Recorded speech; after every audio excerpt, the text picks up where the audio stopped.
तुम्हारी इन आंखों में रोशनी रहेगी, जब तक आप इन आंखों से संसार को देखोगे तब तक तुम्हें पुत्र की प्राप्ति नहीं होगी। तुम अपने पुत्र को इन चर्म चक्षुओं से नहीं देख पाओगे।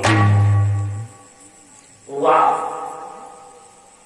अब उद्दालक मुनि मन में विचार करता है, आंखें भले फूट जाएं लेकिन एक पुत्र होना चाहिए। तो उद्दालक मुनि ने अपनी आंख, दोनों आंखों को खोल लिया। चंद्रकला मन में विचार करती है कि जब मेरा पति संसार में किसी को नहीं देख सकता तो मैं क्या करूंगी दुनिया देख करके। उसने भी खोल डाली अपनी आंखें।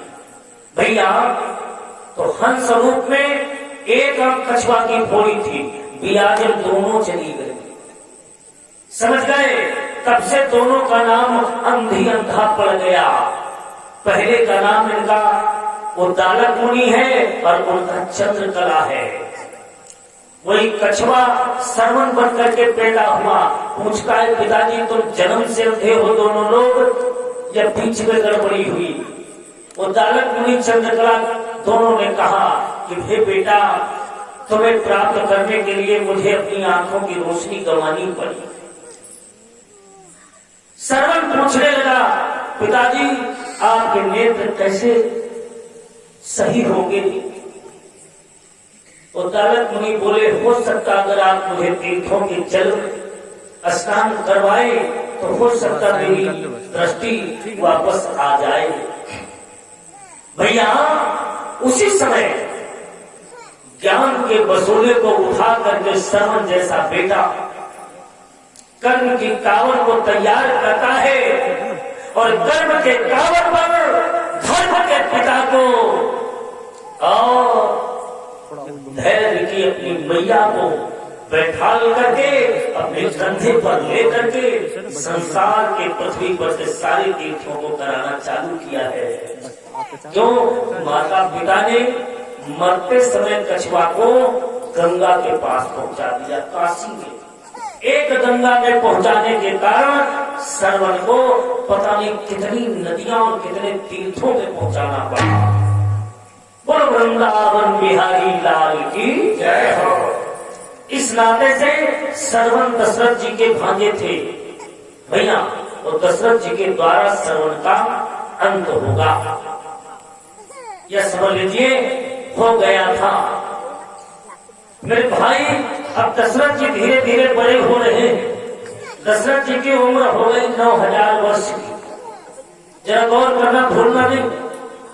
9000 वर्ष की उम्र जब हो गई तो इनकी पत्नी जो शतरूपा थी मनु महाराज की, वो दक्षिण भारत में जाकर के राजा भानुमंत के वहां जन्म लेती है कौशल्या के रूप में। उधर कौशल्या सयानी हो रही है, इधर दशरथ सयाने हो रहे।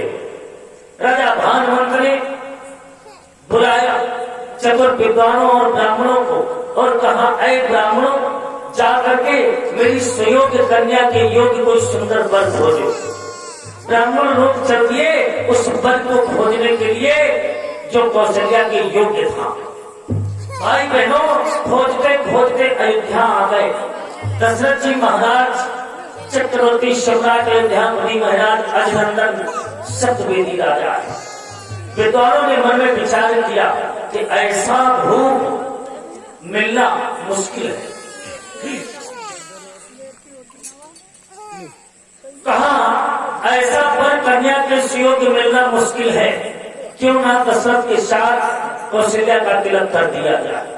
तो भैया, दशरथ जी का तिलक कौशल्या के साथ कर दिया गया।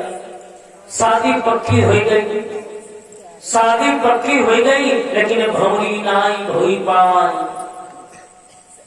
बड़ी मजे की बात आती है। शादी तो पक्की हो गई, तिलक हो गई। और जब कौशल्या का तिलक दशरथ से हो गया तो एक व्यक्ति की खोपड़ी खराब थी। अब उसकी खोपड़ी खराब हो गई। अच्छा भैया, जब खोपड़ी खराब होगी तो कुछ बिगाड़ेगी, कुछ बनाएगी, क्योंकि पता नहीं किस विद्वान ने इसका नाम खोपड़ी रख दिया। शायद आजकल का विद्वान होगा तो उससे कुछ परामर्श किया जाता कि भैया इतना खोपड़ी ना कहो, क्यों? ऐसा सब कुछ है भैया, यह हमें सब कुछ है, और देवी का नाम खोपड़ी, गजब हो खोपड़ी। हाय भगवान, यानी खोपड़ी का मतलब करा कहाँ खोपड़ी को आया चीज है पास है, लेकिन बताओ खोपड़ी ना, लेकिन ये खोपड़ी खोपड़ी गतनियारी धंधा संसार में बड़ी खतरनाक खोपड़ी। जरा गौर करना भैया, कितना कितना तेरी खोपड़ी भाई है इस धरती के ऊपर। कहते है जान बड़ी समझो ना अनजान खोपड़ी,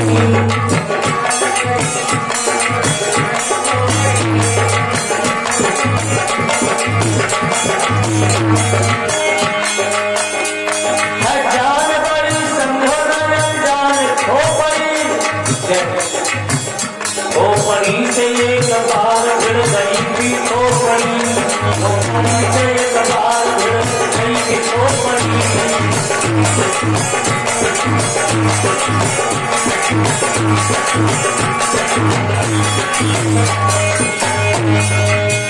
खोपड़ी से एक बार भिड़ गई थी खोपड़ी, तो ब्रह्मा की क्रिया भैरव ने बेकार खोपड़ी, सुनते पीर भद्र की ललकार खोपड़ी, राजा दक्ष की ललकार खोपड़ी।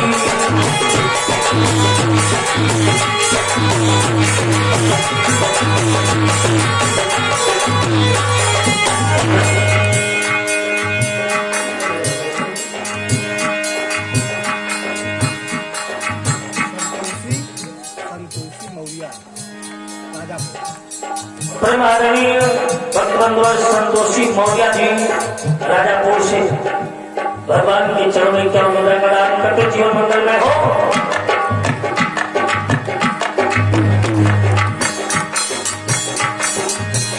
खोपड़ी से एक बार भिड़ गई थी खोपड़ी, ब्रह्मा की क्रिया भैरव ने बेकार खोपड़ी, ब्रह्मा की क्रिया भैरव ने बेकार खोपड़ी, सुनकर के पीर भद्र की ललकार खोपड़ी, विकास राजा दक्ष की ललकार खोपड़ी।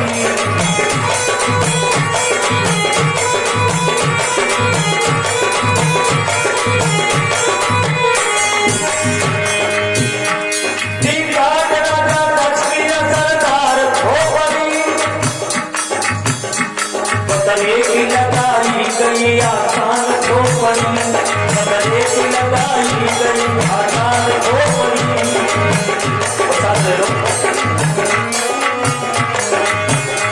और ये 200 एक मुद्रा का दान हमारे परम श्रद्धे कल्लूराम यादव जुगराजपुर से भगवान के चरणों में समर्पित करते जीवन मंगलमय हो।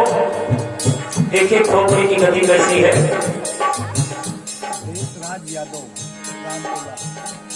परमादरणीय भैया देशराज यादव जी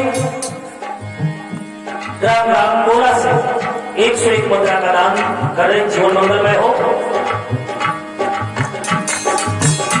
पकड़े की लगाई गई आसान खोपड़ी, पकड़े की लगाई गई, पकड़े की लगाई गई आसान खोपड़ी।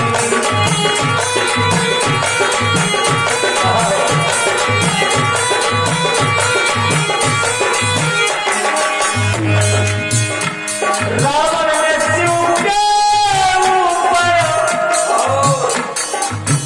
हाथ चढ़ाई, हाथ चढ़ाई, हाथ चढ़ाई है खोपड़ी। भैया रावण ने शिव के ऊपर चढ़ाई खोपड़ी, खोपड़ी के बदले में पाया है खोपड़ी।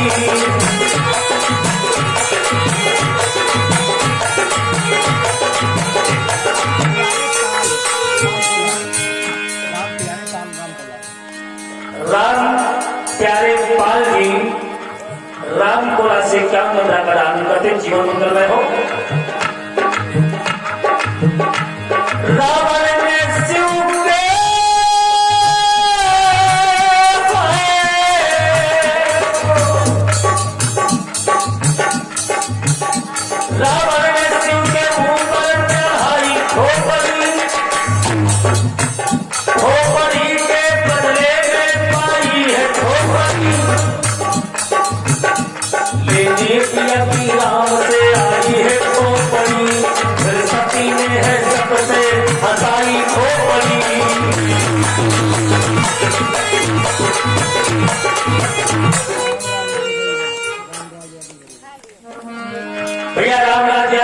परिवार से 101 मुद्रा का दान करके जीवन मंगलमय हो।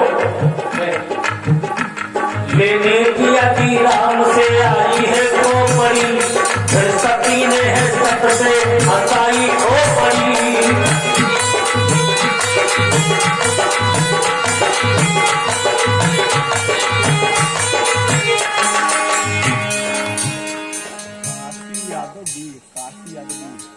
काशी भैया यादव जी वीर थे, 51 मुद्रा प्रदान करते जीवन मंगलमय हो। लेके चली है पति की हाय महान खोपड़ी, परशुराम जी ने मैया की उड़ाई खोपड़ी। परशुराम जी ने मैया की उड़ाई खोपड़ी, बभूवाहन जी ने अर्जुन की कटाई खोपड़ी, बभूवाहन जी ने अर्जुन की कटाई खोपड़ी।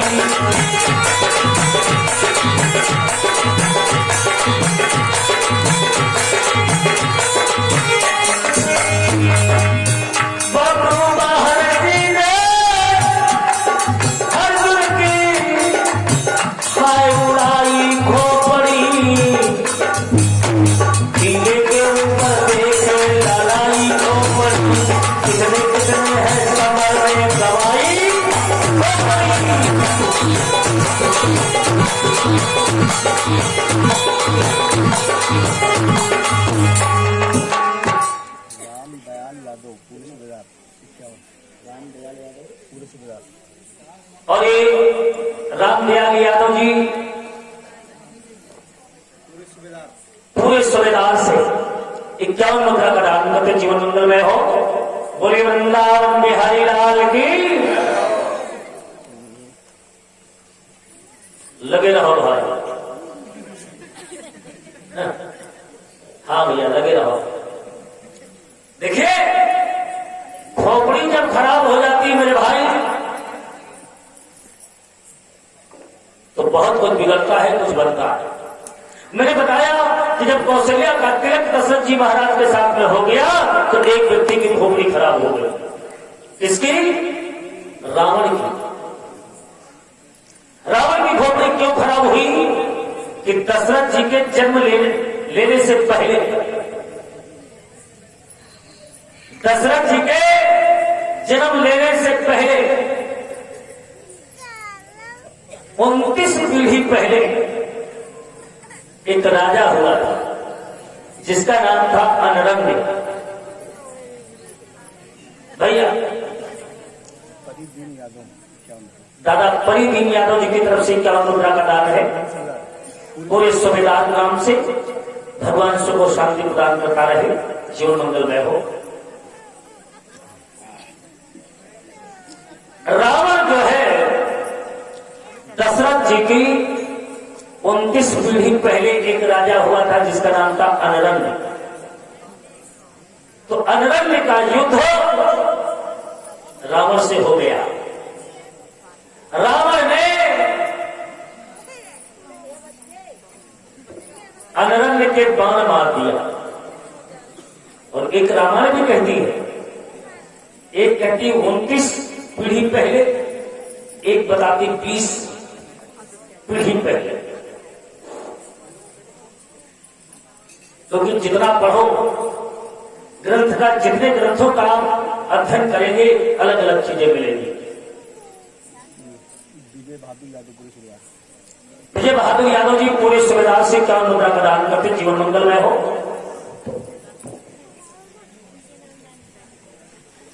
भैया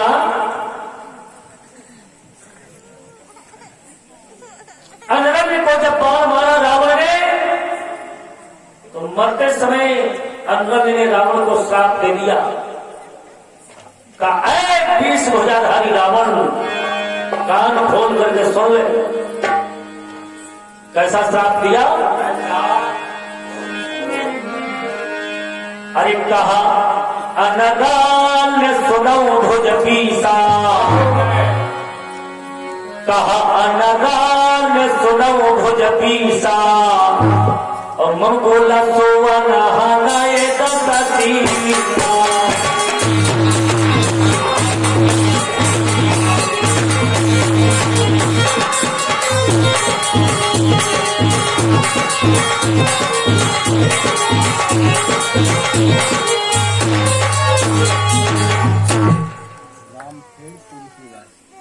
परमादरणीय भैया हमारे रामभेद जी पूरे सुबेदार से 101 मुद्रा का दान करते जीवन मंगलमय हो का अनरंग सुनो भुजमीसा और मम कुल सुमन हनय दस सीसा।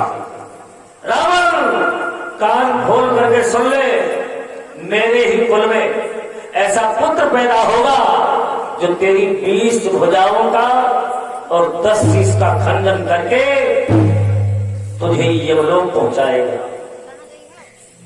रावण विचार करता है, रावण विचार करता है 29 बीत चुके हैं और 30वां पारा लगने वाला है।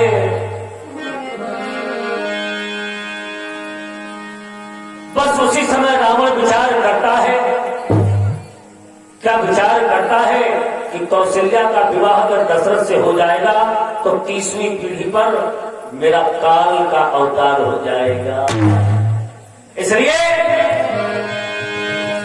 अरे उमति प्राचमय देव मुखारी रामा हो रामा।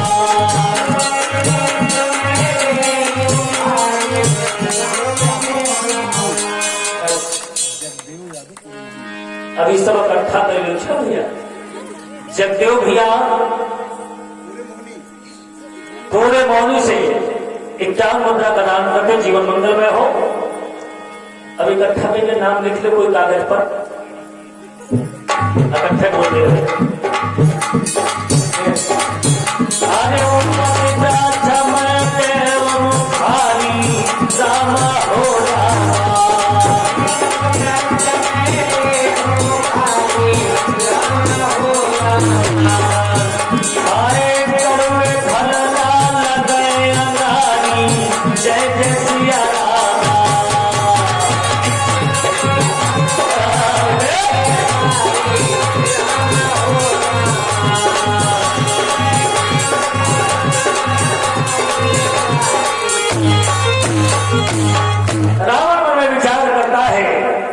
वृक्ष में देव मुखारी और कड़वे फल ना लगे। अगर ना कौशल्या दशरथ मिल पावे, ये इकट्ठे ना हो पावे, और जब दोनों इकट्ठे ना हुई पाई है तो हमारा काल कैसे पैदा हो जाएगा। नहीं, ये विचार करके क्या करना है, अरे ना पलकी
ताप से चले और कौशल्या का हरण कर ले। चला है रावण, चला है और चलते चलते लंका से राजा भानुमंत की नगरी आ गया कौशलेश। वाह, कौशल्या अपनी सखियों के साथ में लुका छिपी का खेल खेल रही है शाम के समय, लेकिन चंद्र बदनी कौशल्या अंधेरे में भी जाती है तो वहां प्रकाश हो जाता है। भैया अब रावण वेश बदल करके पहुंचा। अब विचार करता कि हम पहचाने कैसे कौशल्या है कौन। इतने में एक लड़की दौड़ करके आई और कौशल्या की खोपड़ी पे हाथ रखा। बोले कौशल्या, मैंने तुम्हें छू लिया, तो चोरनी बनेगी, हम सब छुपने जाएंगे। भैया उसी समय मेरे भागवत प्रेमियों, रावण समझ गया जो चोरनी बनी यही कौशल्या है। लड़कियां छुपने चली गई। रावण कौशल्या के पास पहुंचे। बोला कौशल्या, बोले क्या है? कहा चलिए तुम्हारे पिताजी राजमहल में बुला रहे हैं। जो कौशल्या 2 कदम आगे बढ़ी, रावण ने उठा करके मंजूषा के अंदर बंद करके और अपने रथ पर बैठाल करके चल देता लंका की तरफ। ब्रह्मा जी ने मन में विचार किया खेल बिगड़ जाएगा, खेल बिगड़ जाएगा, कौशल्या लंका न जाने पाए। ब्रह्मा जी आए रास्ते में, रावण से बोले रावण, अरे आज कहां से आ रहे हो भाई? रावण बोला, अरे पितामह, आज मैंने अपनी मृत्यु का हरण कर लिया। मतलब कहा मैंने भानुमंत की कन्या कौशल्या का हरण कर लिया। अब ना रहेगा बांस और ना बजेगी। हाँ, ब्रह्मा जी ने कहा इस समय इस कन्या का भाग्य जो है बहुत प्रबल है। अगर ये इस समय लंका पहुंच जाएगी तो तुम्हारी लंका नाश हो जाएगी। रावण बोला, ब्रह्मा जी अब हम क्या करें? कांपने लगा। कहा यदि तुम्हारा कोई मित्र हितैषी बंधु लंका से दूर हो, वहां रख दो। जब इसका समय कमजोर पड़ जाए तब लंका ले जाना। रावण विचार करता हम कहां रखें? एक प्रमाण मिलता है कि ब्रह्मा जी स्वयं राघव मत्स्य का रूप धारण करके सागर के किनारे बैठ गए। रावण ने देखा राघव मत्स्य जी जल में बैठे, विचार किया मंजूषा को वहीं रख देते। रावण जाता है, राघव मत्स्य जी के पास में बेटी बंद करके रख देता है। और इधर बारात दशरथ जी की आ गई राजा भानुमंत की नगरी में। आजकल का मामला होता तो भांगड़ा पहले ही बाजा लगता है, बाजा बाजी की ना बाजी।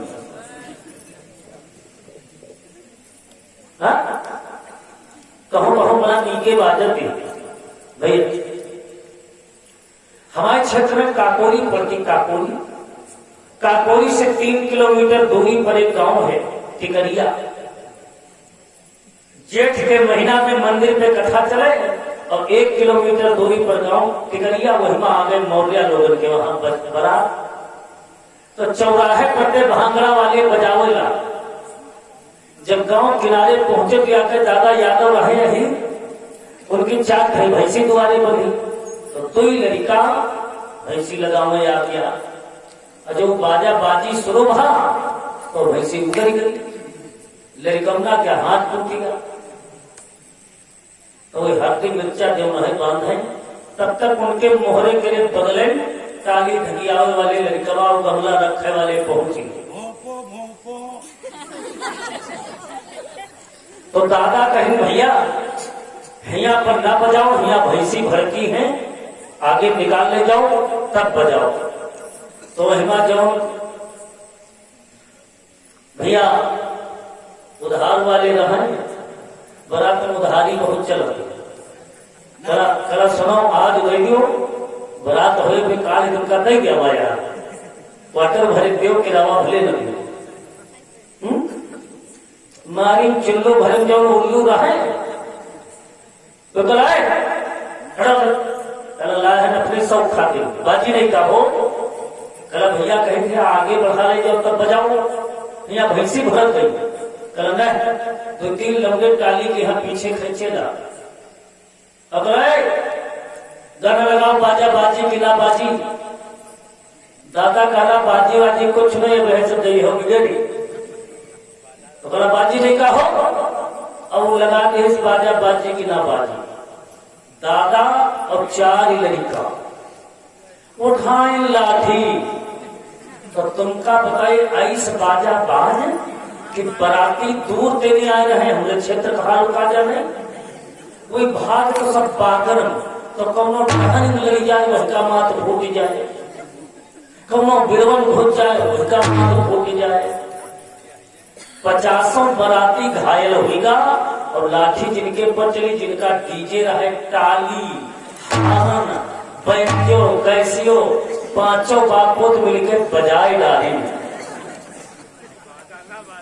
बाजा ना बाजा कहते बताए भैया, सोच समझ बाजा बाजी कि ना बाजी। दशरथ जी पहुंच गए बारात लेकर, और जब बारात लेकर के पहुंचे तो राजा भानुमंत जी को पता चल गया कि अयोध्या से बारात नगरी में आ गई। अब बिटिया ना कौशल्या गाय, कौशल्या का हरण हो गया। पिता भानुमंत को बड़ा दुख हुआ। तो मानस पीयूष खंड जब आप पढ़ेंगे तो तृतीय भाग में ये मिलता है मानस पीयूष खंड के, कि राजा भानुमंत को जब पता चला कि कौशल्या का हरण हो गया, तो उनका जो एक मंत्री था उसके एक बेटी थी जिसका नाम था सत्या। तो मंत्री की बिटिया सत्या का विवाह दशरथ जी के सुमंत मंत्री के साथ में कर दिया। ये संबंध बनाया और बारात वापस कर दिया। ये संबंध बन गया। राजा ने मन में विचार किया कि भाई बारात आई है तो संबंध ना बिगड़े, और जब लड़की का हरण हो गया हो सकता कभी मिल जाएगी तो संबंध तो बने रहेंगे। ये संबंध बना करके बारात वापस कर दिया। तब तक इधर समय पूरा हो गया। इधर दशरथ जी जब वो बारात से वापस पहुंचे, अयोध्या में रात्रि में पहुंचे, सो गए। सुबह उठे, स्नान किया, जल की धारी देने के लिए सरयू पहुंच गए। नाव में बैठ करके सूर्य के प्रतिबिंब को नाव में वो नदी में निहार करके जल की धारी देने लगी। बस इतने में नाव नदी के धारा में पड़ गई। नाव लहराई, बैठ गई और दशरथ जी उसी जल में